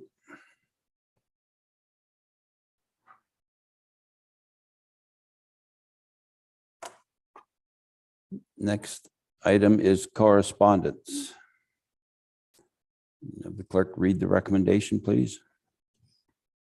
That correspondence items 13.1, 13.2, 13.3, 13.4, and 13.5 be received for information.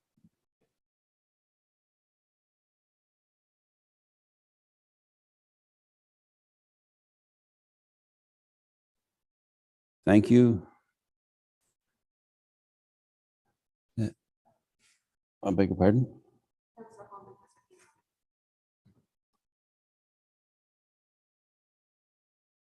Councillor Hallman?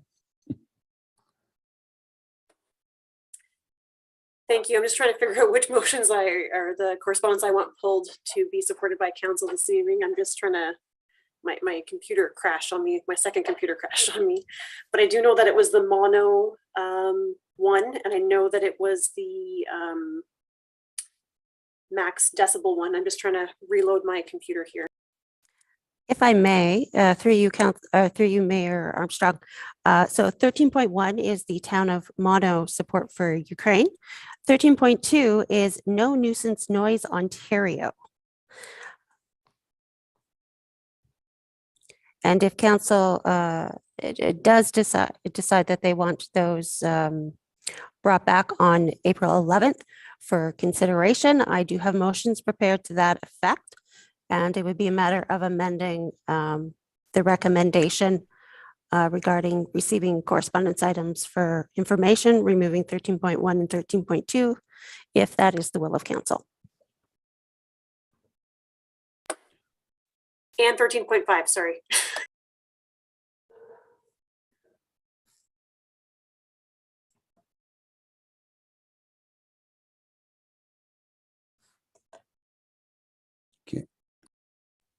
Okay, so 1, 2, and 5 requested, and Councillor Gerber, you have a comment? Yes, thank you. Through you, Mayor Armstrong. So three of them are being pulled for consideration separately, and if they're emails containing motions, wouldn't they be submitted as a notice of motion tonight to be considered at a subsequent meeting, or is this a new way to have something considered as a notice of motion for a future meeting? Because that's essentially what we're doing, correct? If I may, through you, Mayor Armstrong. So in consultation with CAO Chambers, in her experience, she would have members of council, if they wanted to consider motions that were provided in correspondence items brought forward for consideration, it would be at the next meeting. So if you want to think of it as a notice of motion process, it is very similar, except you're not creating a new one. It's using one from another municipality or organization.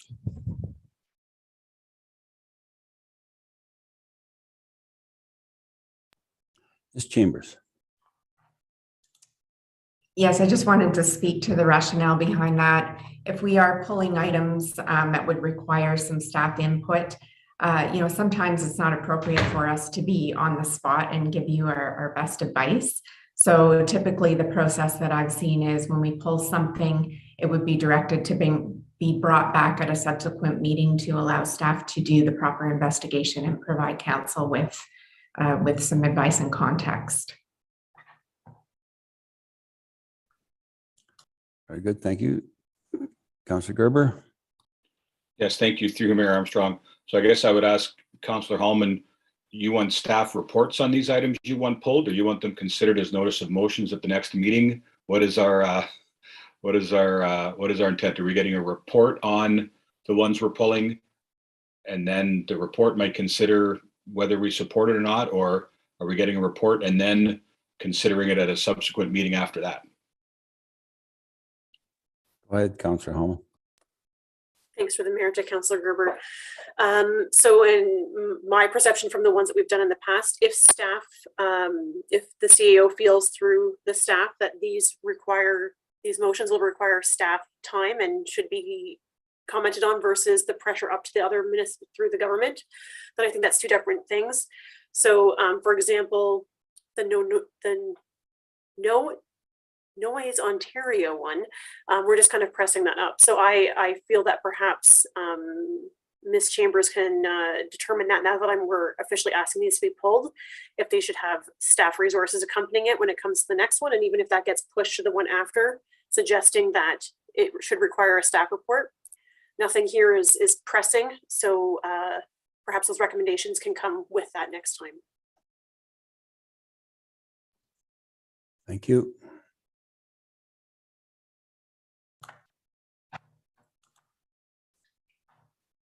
Ms. Chambers? Yes, through you, Mayor, I'm just trying to pull these.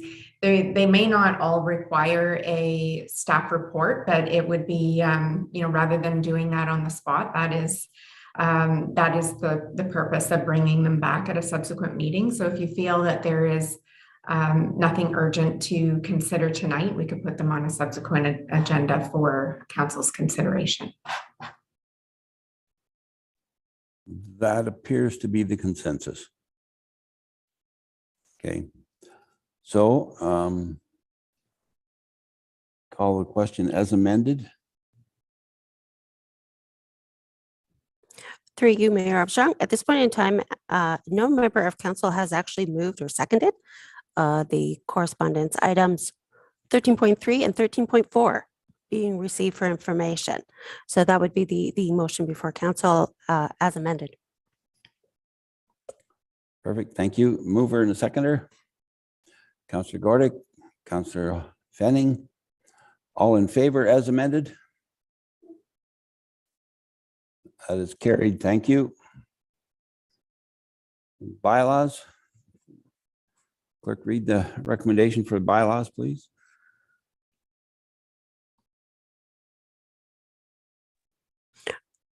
Through you, Mayor Armstrong, my apologies. Are we not doing motions for the correspondence items to come back for consideration? Or is that just a staff direction? My apologies.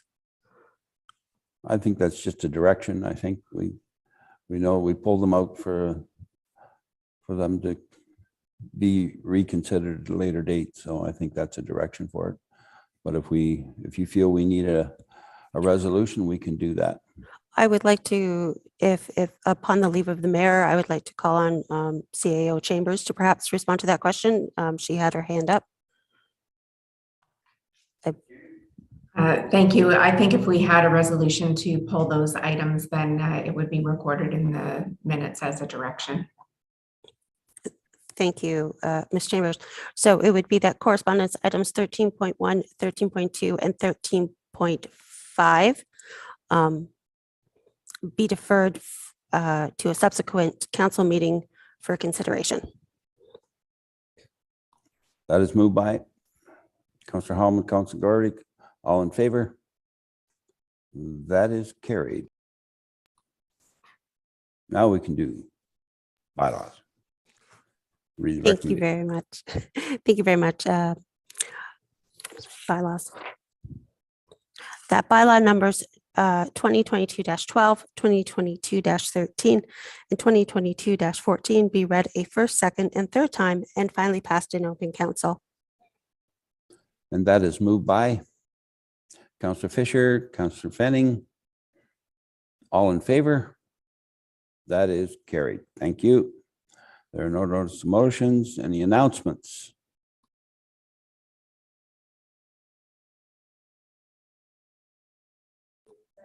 Councillor Hallman. Thanks through the mayor. March 26th was Earth Hour, and I know that many youth across our community participated. And we did a little different in our house as that was my daughter's birthday. And it was fitting to have birthday candles as the only source of light.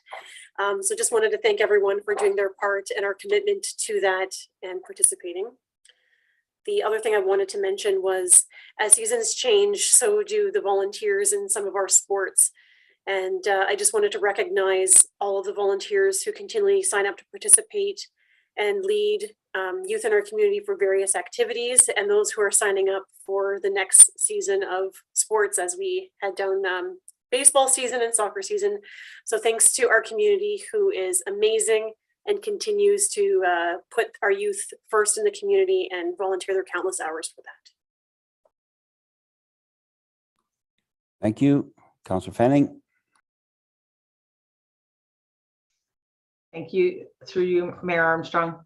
I want to thank everybody in our community who's been doing so much to support the Ukrainian community.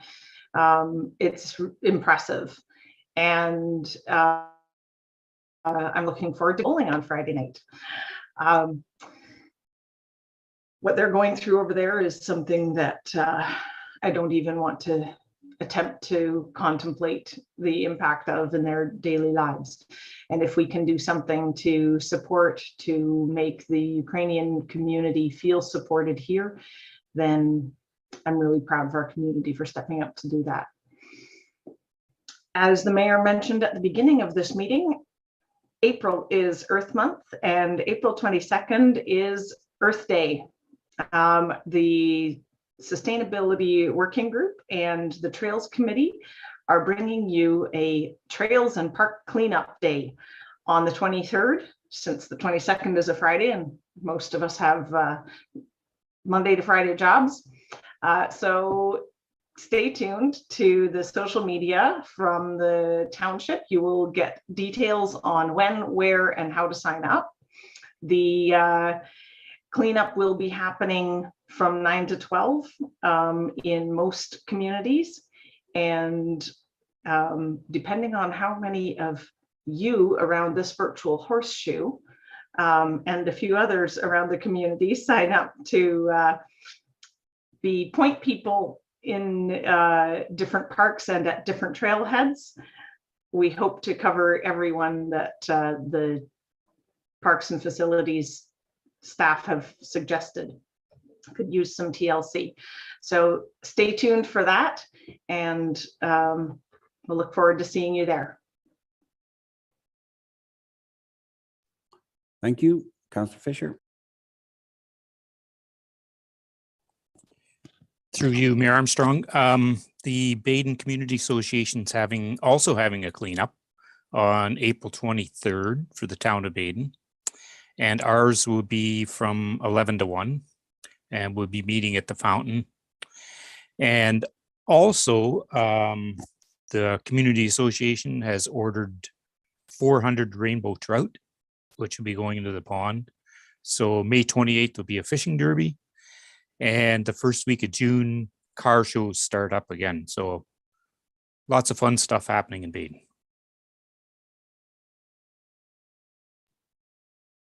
Absolutely. Okay. And nothing more. So the next item is the confirmatory bylaw recommendation, please, Madam Clerk.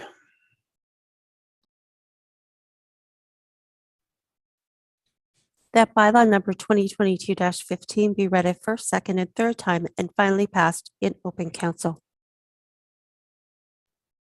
That is moved by Councillor Gordick, second by Councillor Fenning. All in favor? That is carried. Thank you. And one last recommendation, Madam Clerk.